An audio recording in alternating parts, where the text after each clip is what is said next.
Welcome back to my channel. আজ আমি বানাবো দই ভেন্ডি। দই ভেন্ডি এত সুন্দর একটা রেসিপি যেটা আপনারা ভাত রুটি সবার সাথে খেতে পারবেন। আর এই গরমে তো খুবই ভালো লাগে এই দই ভেন্ডি খেতে। তো আসুন দেখে নেওয়া যাক দই ভেন্ডি আমি কেমন করে বানাচ্ছি। ভেন্ডিগুলোকে আমি এক সাইজ করে কেটে নেব। যদি ছোট থাকে সেগুলোকে কাটবো না, আর যদি বড় থাকে তাহলে সেগুলোকে কাটবো। কেটে মোটামুটি একই সাইজ করার চেষ্টা করব।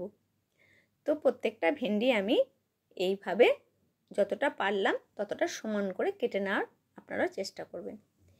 হয়ে গেছে আমার কাটা। এই দই ভেন্ডি বানানোর জন্য আমাকে একটা মশলা করতে হবে। মশলাটা হলো, আমি দই নেব বড় চামচের 2 চামচ, কারণ 250 ভেন্ডি আমি নিয়েছি। এবার এই দইয়ের মধ্যে আমি কি কি মশলা দেব সেটা আপনারা দেখুন। এই দই ভেন্ডি গরমের দিনে খাওয়া খুবই ভালো। দই তো আমাদের এমনিতেই গরমের দিনে খাওয়া ভালো, আর দইটা খাওয়াও ভালো। সেই জন্য এই গরমে এই সবজিটা খেতে আরও টেস্টি লাগে।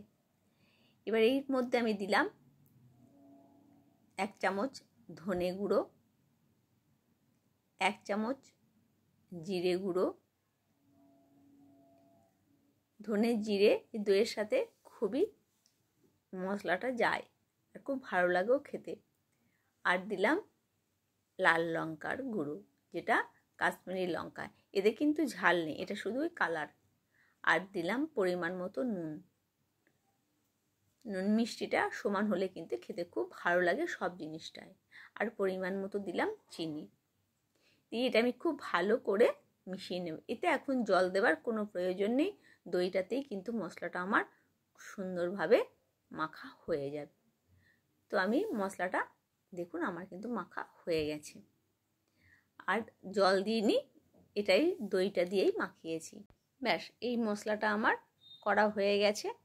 এবার কড়াই বসিয়ে দেব। কড়াইয়ের মধ্যে সর্ষের তেল দেব। আমি কিন্তু এটা সর্ষের তেল দিয়েই বানাবো। আপনারা সাদা তেল দিয়েও এটা বানাতে পারেন, তাতে টেস্টের কোনো ডিফারেন্স হবে না। আর যে মশলাটা আমি করে রেখেছি দইয়ের মশলাটা, ওটা কিন্তু একটু সামান্য আমি গরম মশলা দিয়ে দেব স্বাদটা একটু বাড়ানোর জন্য। এবার আমি ফোড়ন দিয়ে দিলাম 2 শুকনো লঙ্কা, আর 1টা শুকনো লঙ্কা ভেঙে দিলাম যাতে আর একটু ঝাল হয়। আর মশলা যত ভাজা হবে না তত খুব সুন্দর গন্ধ আসবে, খেতেও খুব ভালো লাগবে। আর এই তেলে দিয়ে দিলাম সামান্য পরিমাণ হিং। হিং দিয়ে যখন আমার মোটামুটি ভাজা হয়ে গেল, আমি কিন্তু ভেন্ডিগুলো দিয়ে দিলাম। দিয়ে খুব ভালো করে ভেন্ডিগুলো আমি নেড়ে নেব। ভেন্ডি কিন্তু খুব কালো করে ভাজা যাবে না, নরম হবে অথচ ভাজা হয়ে যাবে। পারলে একটু ঢাকা দিয়ে দিয়ে ভেজে নিলেও হবে। এবার আমি স্বাদ অনুসারে আমি নুন দিয়ে দিচ্ছি, কারণ নুনটা তো একদম ঠিক হওয়া চাই। অল্প পরিমাণ নুন দিলাম, আর দইয়ে আমার নুন দেওয়া আছে, লাগলে তো পরে আবার নুন দেওয়া যাবে। তো এইভাবেই ভেন্ডিগুলোকে আমি ভেজে নিচ্ছি। এবার সামান্য পরিমাণ দিয়ে দিচ্ছি হলুদ দিয়ে খুব ভালো করে ভেন্ডিগুলোকে আমি কষিয়ে নেব, একদম যাতে নরম হয়ে যায়, কিন্তু বেশি ভাজা যেন না হয়। তো খুব ভালো করে আমি কিন্তু ভেজে নিচ্ছি। আর একটু তেল দিলে পরে কিন্তু এটা খেতে ভালোই লাগবে, একটু তেল বেশি হলে। তো ভেন্ডিটা আমার মোটামুটি ভাজা হয়ে এসেছে।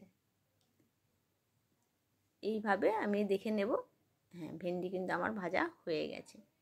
এবার যে মশলাটা আমি করে রেখেছি ওই মশলাটা কিন্তু আমি সব দিয়ে দেব। দিয়ে খুব ভালো করে এটাকে নাড়বো। নাড়লে কী হবে, যেটা আমার কাঁচা মশলা দেওয়া আছে ধনে জিরে, সেটা কিন্তু ভাজা হয়ে যাবে। আর যে বাটিটাই আমি মশলাটা দইটা করে রেখেছিলাম, দইয়ের মশলাটা, সেইটা ধুয়ে আমি জলটা দিয়ে দিলাম। ব্যাস, মোটামুটি কিন্তু আমার হয়ে এসছে। এবার আপনারা যদি ভাবেন একটু জুস রাখবো তাও রাখতে পারেন, আর যদি একদম মাখা মাখা হতে যায় তাও করতে পারেন, জুস রাখলে একটু খেতে ভালো লাগবে। আমার কিন্তু রেডি হয়ে গেছে। এবার আমি ওপর থেকে কাঁচা লঙ্কা দিয়ে দেব, দিয়ে আর একটুখানি আমি ফুটিয়ে নেব। তো আমার মোটামুটি কিন্তু এটা হয়ে গেছে, হয়ে এসেছে। আমি এবার গ্যাসটাকে বন্ধ করে দেব, বন্ধ করে দিয়ে প্লেটের মধ্যে আমি তুলে নেব। হয়ে গেল আমার দই ভেন্ডি রেসিপি। ভীষণ একটা সুস্বাদু আর গরমের দিনে ভীষণ ভালো লাগবে এই দই ভেন্ডি। অবশ্যই আপনারা করে খাবেন। এবার আমি সবটা তুলে নিচ্ছি, আর গরম গরম রুটি বা ভাতের সাথে এটা খুব ভালো লাগে খেতে। সবটা আমি প্লেটের মধ্যে তুলে নিলাম।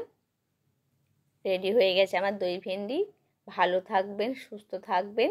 দেখা হবে আবার পরবর্তী ভিডিওতে। আমার নতুন বন্ধুরা অবশ্যই সাবস্ক্রাইব করে পাশে থাকবেন।